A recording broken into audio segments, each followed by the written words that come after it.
Good evening. Welcome to this evening's council meeting. It's Monday, December the 2nd, 2013. I'm Acting Mayor Ted Schaefer.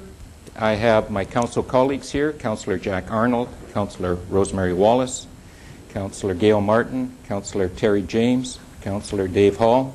In the staff, I have Darren Light, our Director of Corporate Services, Carolyn Machada, Manager of Legislative Services, Francis Chung, our CAO. We have Gerald Minchuk, Director of Development Services and Economic Development. We have Igor Zananich. He's the Acting Director of Engineering, Parks and Environment. Rory Thompson, our Fire Chief, and Kim Hilton, our Director of Recreation, Culture and Community Services. Welcome to this evening's meeting. I need somebody to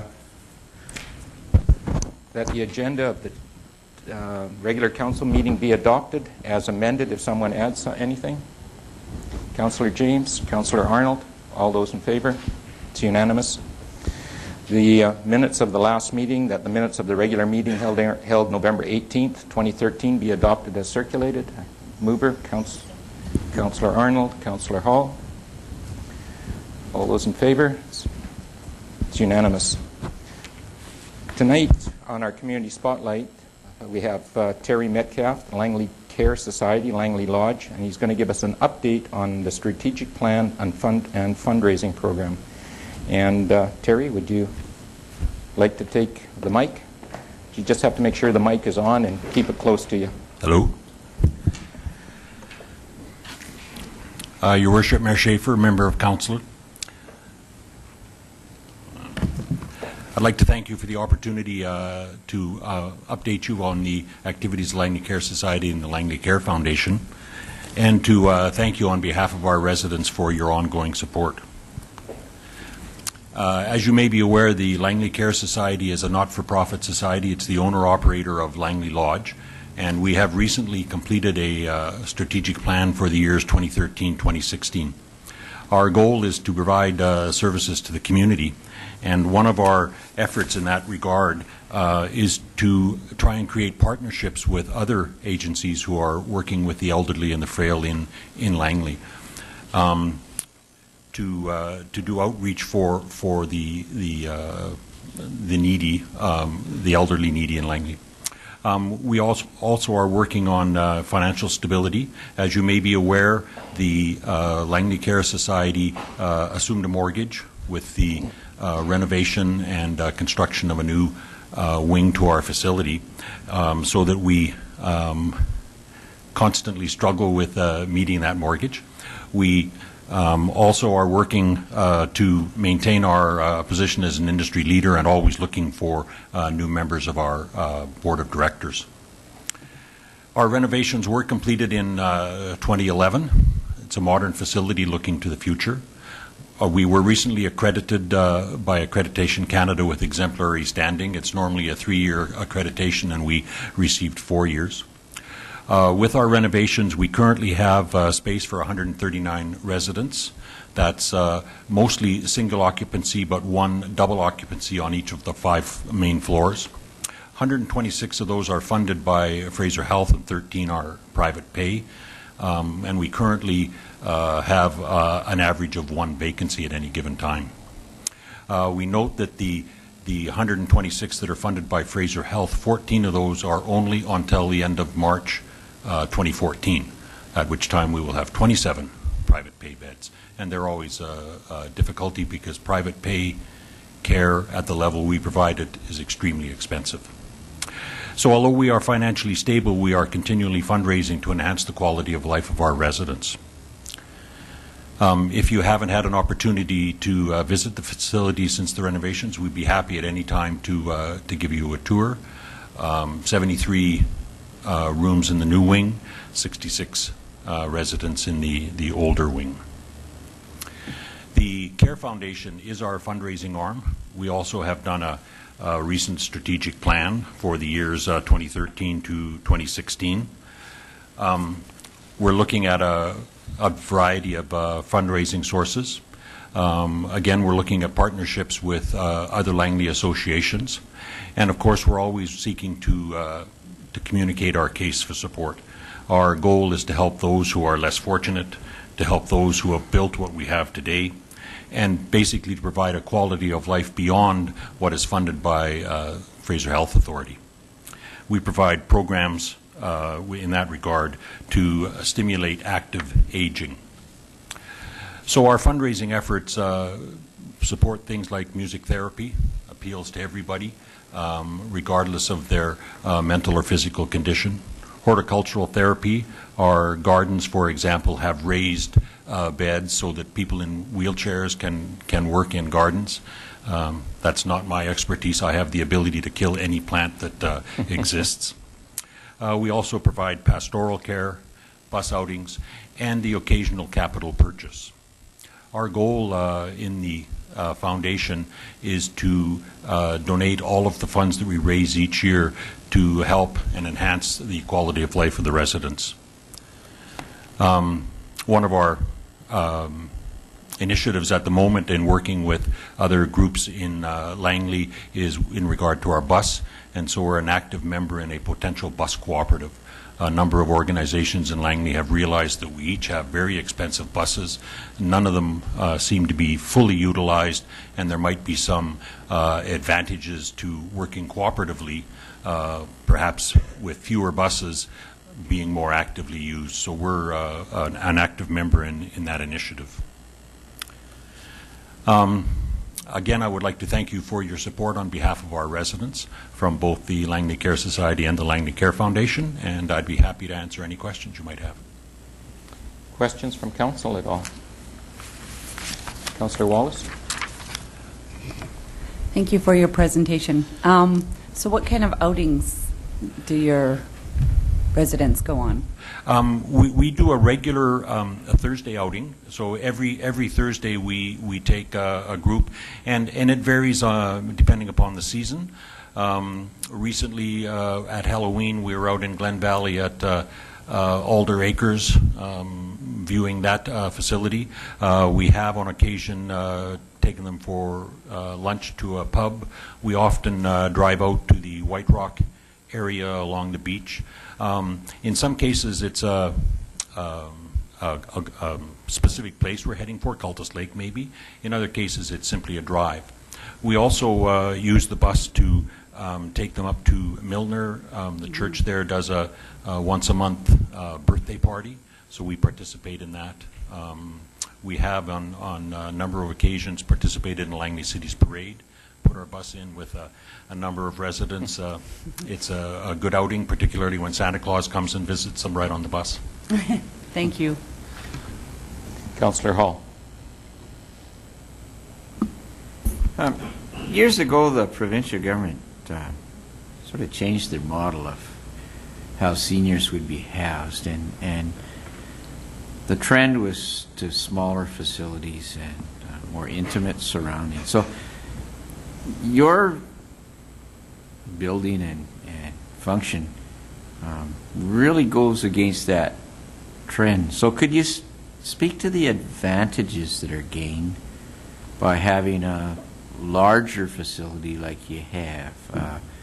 Are there economies of scale? Are there gathering opportunities in this facility that wouldn't be available in a smaller setting? So perhaps some of the recreational activities that you have. Yes, Fraser Health, when we did our renovations, would have much preferred we rebuilt one level somewhere out in Glen Valley, perhaps. I think there are a number of advantages where we are, but we also work at the small community. So each of our floors is a community of 26 residents, a neighborhood of 26 residents. So their dining room is on the floor, their activity rooms are on the floor, most of their activities are on the floor, but they are still able to move anywhere through the building. Our location, I think, is crucial to family members being able to take their loved one out and do something. Both my aunt and my mother have been at Langley Lodge, and we were able to, for instance, wheelchair my aunt from the lodge down to here using the library for coffee and other restaurants in Langley City. We wouldn't have been able to do that in Glen Valley, for example. Her wheelchair was specially made for her and not collapsible. It would have been impossible to take her anywhere if we were in a rural area. So I think that the advantages of our location are very good, and we've tried to achieve the neighborhood setting on each of the floors. Councillor Arnold? Thank you. Yeah, you mentioned about the pub nights, and I don't know if I'm even pronouncing his name properly, but many years ago there was it Mr. Stanager or something that was there, and I think he started those, but you didn't have a bus in those days. I don't know how he got them there, but you used to get a few of them once a week or so and get them out to the pub, and so I think it's a long-standing tradition you've got there. And actually, it's very popular also. But part of the change, though, over the years, we've been here over 35 years now, and originally Langley Lodge started as a seniors' residence, and so the residents themselves were much more able to get about. Over the course of the years, our role at the bequest of the Fraser Health Authority has moved to complex care being those who require care 24 hours a day, 7 days a week. 10 years ago, we probably had half a dozen people with wheelchairs. I would suggest now that half of our residents are in wheelchairs. And one of our major concerns is that our bus doesn't have enough room for as many wheelchair people as we have now. So we have to look at that. So that's changed our ability to go. But the pub outing is very popular. Actually, the casino is rather popular, too. Terry, you have a great facility and a great board that you work with.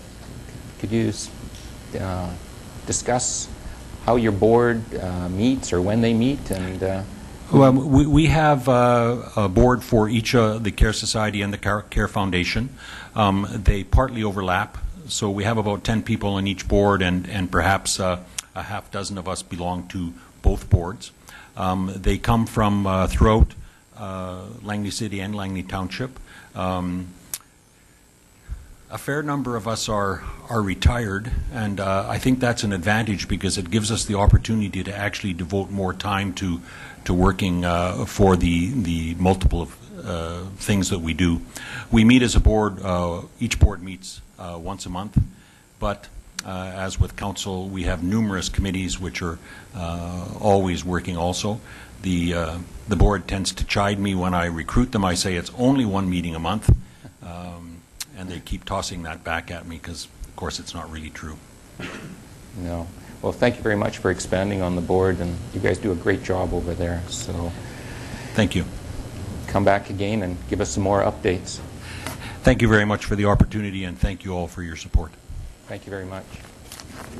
Our next delegation is Superintendent Derek Cook, and he's going to give us an update on the policing here in Langley's.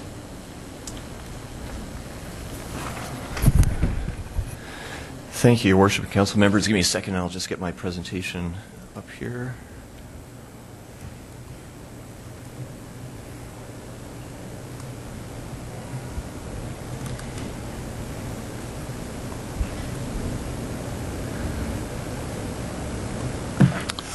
Good evening. Pleasure to be here.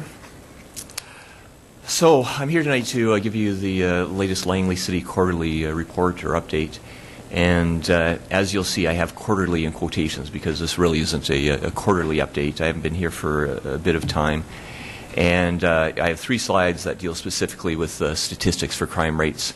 And 2 of them are not quarterly. They're actually up to date as of November 24th, I believe. So year to date, very accurate. And the one slide that isn't year to date is the one you'll be least interested in because that's both city and township. For the most part, this is a very positive report, so I'm happy to give it to you. Now you can see here with the first slide, as I mentioned, this is both Langley's, the city and township, addressing a number of our crime types. And with the exception of, this is comparing our crime stats, the far right, the red, comparing our crime stats July to September 2013 versus 2012. And as you'll see, the only category, well, I shouldn't say the only one, there's only a couple of categories that have gone up, B&E to businesses, robberies, and that is it. For the most part, all of our crime rates during that period have gone down versus 2012. As I said, this is for both communities, but I'm also very happy to see this for the quarter in question, because the beginning of the year was not looking particularly good. First quarter, we saw some increases, so we really managed to turn things around. And by we, I'm not taking credit for it at the detachment, but within the community, we've seen some very positive results. Now, I'll turn to the two slides that are dealing specifically with Langley City. You'll probably have a bit more interest in. Now, this first slide is dealing just with property crime. And in specific, first category, break-in enters. For the city, year to date, up till November 24th, our break-in enters are down 8%. You can see below that we have our subcategories of business, residential, and others. Our business B&Es down 19%, residential B&Es up 3%, which is a total of 4 B&Es. And other, the percentage looks bad at 82%, but in fact, we're dealing with very small numbers there, from 17 to 31, so I think that's, 14, an increase of 14. Overall, though, the number is 8%, and I'm ecstatic to see that again, particularly because at the beginning of the year, things were not looking particularly good. So we've really turned that around. Auto theft, down a whopping 27%, very positive. Our subcategories of cars, trucks, and other cars up 32%.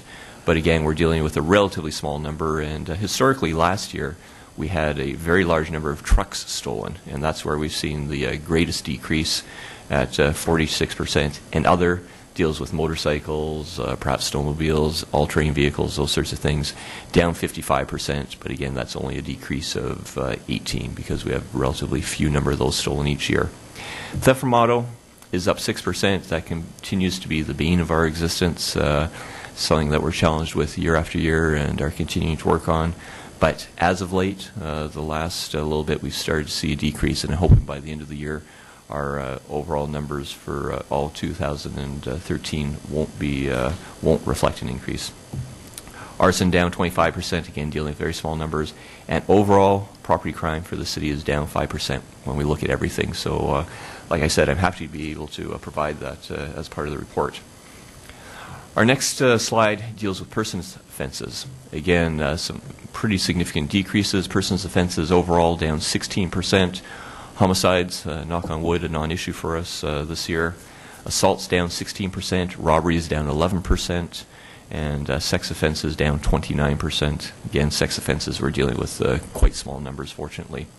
Drug-related offenses down 6%. Although that sounds good, not necessarily positive. Drug offenses are one of those things that generally are as a result of proactive work by our guys going out and catching people smoking dope, or enforcement by our drug section. And in part, I can attribute that to a very significant project that our drug section has been involved in for probably going on towards a year now. I'm not really at liberty to talk about it now, other than I should be able to report to you on it fairly soon. Frauds up 32%. That's another one of those crimes that's been very problematic for us this year. No secret to Mayor and Council that we've had a significant number of mail thefts going on in both the city and township, and actually throughout the Lower Mainland. A lot of that is ultimately directed at fraud-related offenses. They're able to steal checks, steal credit cards, steal persons' identifications.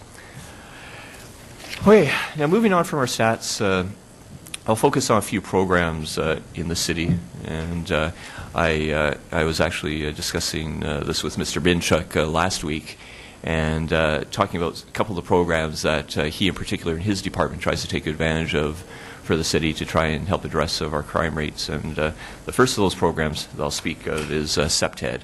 I know that some, perhaps all of you, have heard of CEPTED before, Crime Prevention Through Environmental Design. And CEPTED focuses, as the name would suggest, primarily on environmental issues at specific locations. Hopefully, as I'll speak to, we can address CEPTED issues early on, perhaps before buildings or facilities are in place. often we use it as a means to address crime hotspots, areas that are having crime issues, and we'll go in there with our experts, the city's involved in this, and examine the environment, examine the sorts of things that can contribute to crime rates or conversely, hopefully, help reduce crime rates. Talking about things like lighting, construction materials, landscaping designs, actual structural designs for facilities. And the theory being that these issues can contribute to crime or can contribute to reducing crime. And for example, we might go into a location where they're experiencing problems in the evening and look at that and make a recommendation that they should add increased lighting, add lighting to the area, and that will hopefully reduce the crime issues or the quality of life issues they're experiencing. Now, you might be sitting there right now and saying, that's a no-brainer. You look at something at night, add lighting, it's going to make things better. In fact, that's not always the case. In some cases, we might be suggesting that you remove lighting from a location. Problems are created there in the evenings, on weekends, because kids are hanging out there. There's vandalism, they're skateboarding, doing whatever, and that's bothering the neighbors.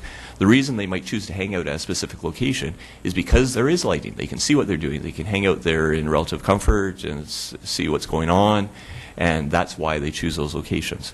So it's not always a very simplistic approach. You really have to put some thought into some of the recommendations that come out of a CPTED review.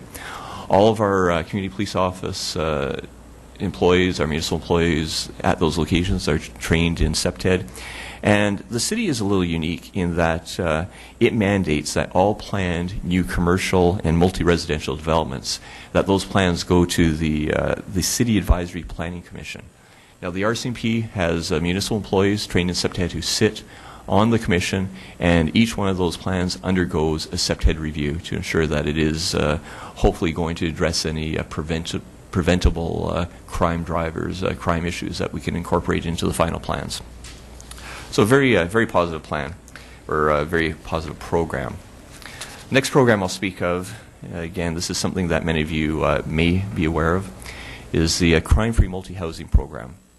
The Crime-Free multi-housing program is somewhat similar to CPTED and incorporates some CPTED philosophies in what they do. Essentially, it's a program where we try and get the managers, the owners of multi-residential commercial developments on board, rental properties on board with us, undergo a training program, sign on to the program, and it teaches them about bringing in new renters, the screening processes that they should be utilizing, how they should and can screen out bad renters. If they do in fact have bad renters, problematic persons on site who are residing there, the steps they can take to deal with those issues, the steps they can take to evict those persons. It deals with CPTED issues, crime prevention through environmental design, and tries to bring together a whole package to make our multi-family, multi-dwelling residential operations safer and crime-free, as the name would suggest. Now, last week, when I was putting together this presentation, I asked for some stats from the lady who runs the program for us. And it found that property offenses this past year have been 40% lower on a percentage basis than those properties that are not participating in the crime-free multi-housing program. And what's interesting to look at with those numbers is we actually had 2 properties in the city that did get hit quite badly this year, because we had a couple of prolific offenders very involved in breaking into the storage areas, breaking into vehicles in the undergrounds, and mail thefts. And so a couple of the buildings that are part of the crime-free multi-housing program did get hit hard this year. If we were able to take out those stats, the numbers were 60% less in the crime-free multi-housing properties than those that are not participating. And when we look at the person's offenses, so the assaults, sex assaults, those sorts of things, 100% lower, or sorry, 50% higher in those buildings that are not participating in crime-free multi-housing. So some very, very positive results through that program.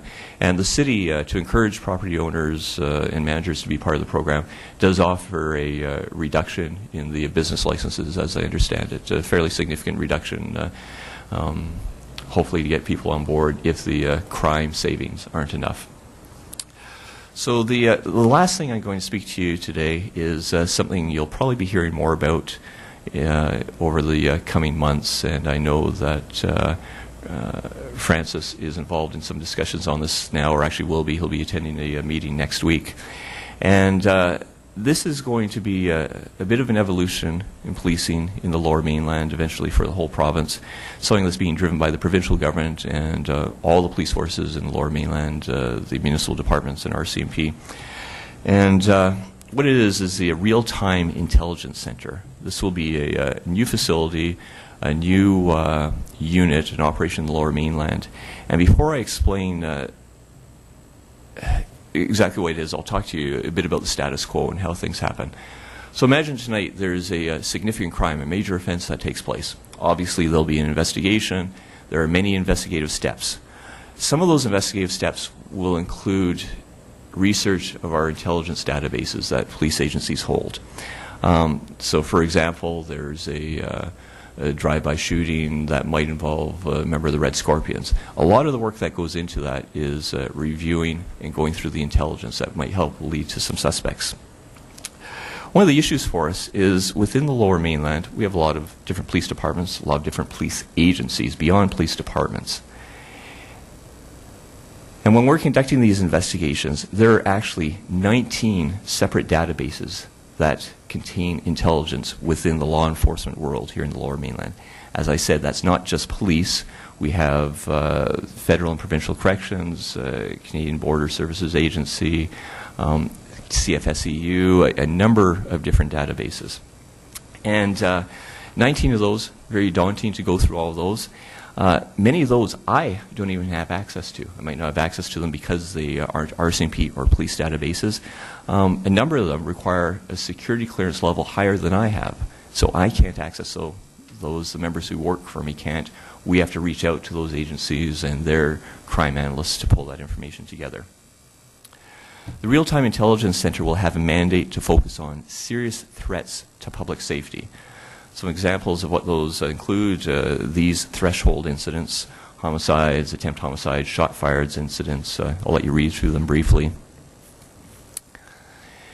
And essentially, it will be a 24/7 service center staffed by crime analysts and police officers with access to all law enforcement databases in Canada, essentially, or certainly within British Columbia and the federal ones within Canada. And they'll be in a position to provide immediate research and intelligence when a major crime occurs. So for example, as I said, 2 o'clock this morning, there's a drive-by shooting in the city. A black Cadillac Escalade is reported by witnesses as being involved. The residence that was shot at belongs to a fellow known as Johnny Smith. So even as our officers are responding to the complaint, perhaps before they arrive on scene, the Real-Time Intelligence Center would be monitoring what's going on in the Lower Mainland. They'd be made aware of this offense, and they would begin mining data, mining intelligence from the 19 different databases based on the information that's already been provided to us by the first people who called. Black Escalade, and it's at Johnny Smith's residence. They can then start linking the intelligence that they get. They can start looking for all the intelligence we have on persons who operate black Escalades.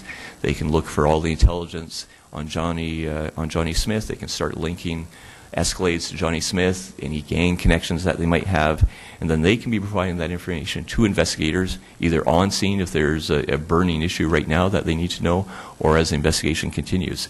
And they might make a link right now showing that Johnny Smith is associated to the Red Scorpions, there's a black Escalade associated to the Independent Soldiers, there's been threats against Johnny, this guy in the Independent Soldiers has a black Escalade, he lives in Surrey, and potentially we could have officers from Surrey on scene at that residence waiting for the black Escalade to return and search the vehicle, arrest the bad guys when they get there. Certainly in British Columbia we do have Prime, but that's more of a data management system, a file management system. There's no top secret information on it at all. There's no human source information on it, and it's not linked to outside agencies, including Canada Border Services, Corrections, etc.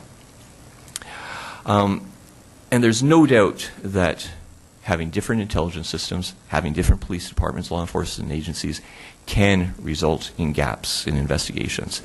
And perhaps the best such example of a gap was the Picton investigation, and certainly was identified as an issue in the subsequent inquiry that was conducted by Justice Wally Opal. Now, I'm not suggesting for a second that a real-time intelligence center would necessarily have made a difference in the Picton investigation. But as I said, having different police agencies, different law enforcement agencies, and I'm going beyond the police world when I say that, can result in gaps. Now, certainly the concept of regional policing has been a bit of a burning issue here in the Lower Mainland for a number of years.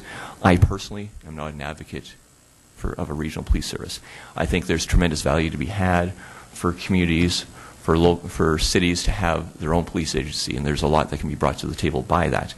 But I also recognize and strongly believe that there are certain areas of policing that should be regionalized, should be integrated.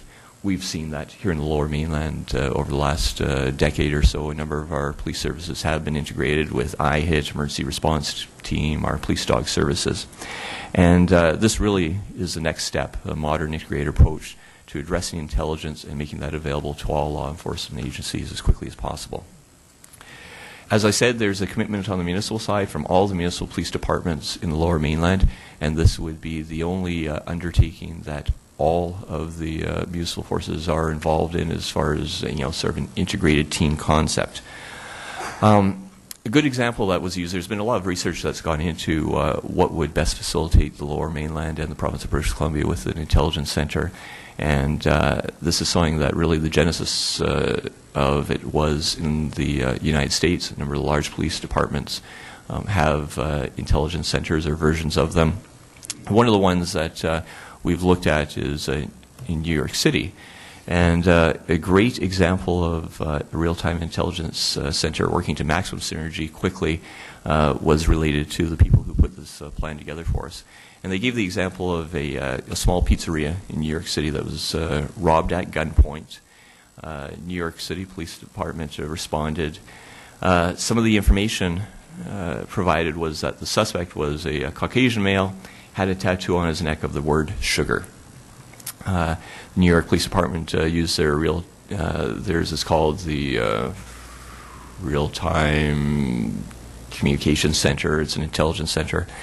And there in the U.S., in New York City, they have over 30 different agencies of databases to go through. But just using the information that they had, Caucasian male, tattoo, sugar on the neck, within a matter of a few hours, they were able to identify and arrest a suspect who lived in that immediate neighborhood. Like I said, that's a best case example, but the sort of example and the sort of experience that we're looking to drive towards and to provide that real-time operational support for officers. It's an ongoing developmental issue right now for us and something that I look forward to having available to our officers. Thank you, Derek. It's very informative. Councillor Martin? Thank you. Well, that, I guess you'll be calling it RTIC, all the little That is what they're calling it. Who's funding this? Good question. Fortunately, it's one of those issues that I don't have to get fully engaged with.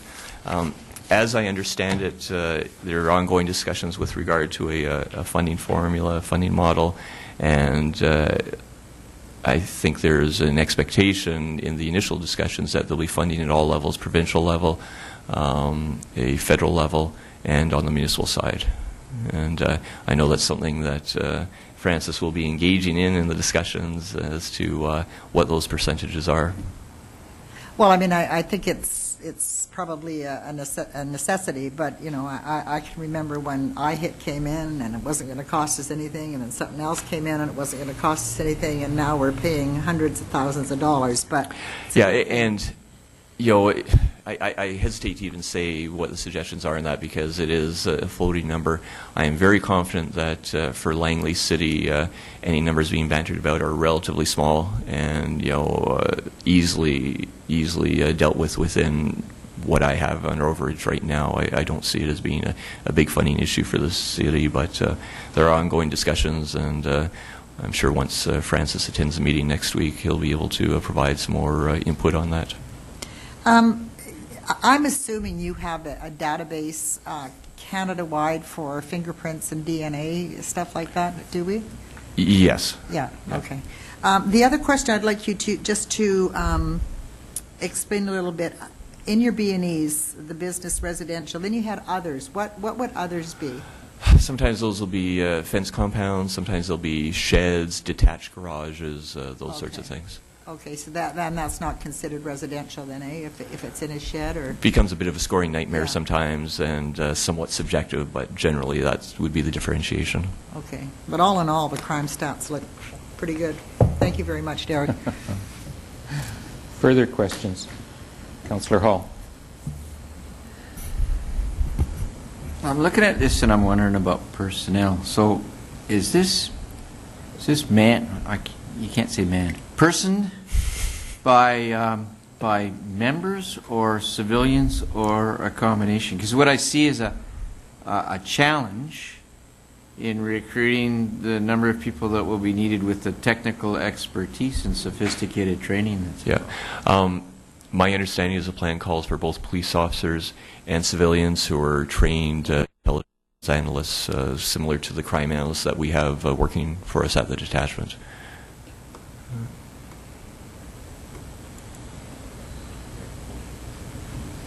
Further questions? Seeing none, the crime-free multi-housing, if there is a strata president out in a viewing audience and they'd like to get some more information, where can they get the info that's out there if they want to be proactive and get their numbers down? No, certainly they can contact the detachment. We have a municipal employee who's assigned, and that's one of her full-time duties, is to run that program. And does this program cost the stratas anything at all? I believe there may be some minimal costs associated to signage and attending the training program, but I might be lying to you on that. It may be entirely free. I'm really not sure. And Mr. Minchuk, do you know? Or It's my, pardon me, Mr. Mayor, it's my understanding the program is free and hosted by either stratas or apartment complexes. yeah, if there were any expenses at all, my understanding is very, very minimal. So the units that may have some difficulties out in the community, they just contact the office and you'll help them out? Yeah, absolutely. Thank you very much. Further questions? Councillor one, Arnold? yeah, just one. Just getting back to the crime-free, I'm sorry. I didn't, That's okay. no, I spoke already. Jack, go ahead. Yeah, I've been to one of those meetings. We had one at our building, and yeah, no, there's no charge. What they do is basically the Strata Council invites all of the owners and residents and so on to come down, and you all meet. And I would assume most places have an amenities room of some sort, and Diane and whoever comes out and gives them some pretty good advice on how to keep things fairly safe. And speaking of Diane, by the way, she's the one who's on our Advanced Replanning Commission. And not that you are going to be surprised, but she actually does an excellent job on there. She has a way of pointing things out to the developers that they understand, and that they, we get a lot of the stuff gets taken care of before it ever comes to council even. So the crime-free multi-housing and so on, it's just working wonderfully. Yeah, Diane knows her stuff. She's been doing it for a long time. And with the crime-free multi-housing program specifically, it tries to bring together the best of a number of different crime prevention programs, really Block Watch, SEPTED. And a big part of it really is teaching these managers and placing an expectation on them to have some responsibility for what's going on in their facilities, the proper screening, not to be bringing in every Tom, Dick, and Harry who might be problematic. Do your homework first. But then once there are problems in there, be proactive in trying to deal with them. Councillor Martin. Thank you. So the crime-free multi-housing is not just for rental units. It is for strata properties also. There's a similar program for strata properties also, and its name escapes me right now, but essentially we'll provide this support training for anyone who's interested.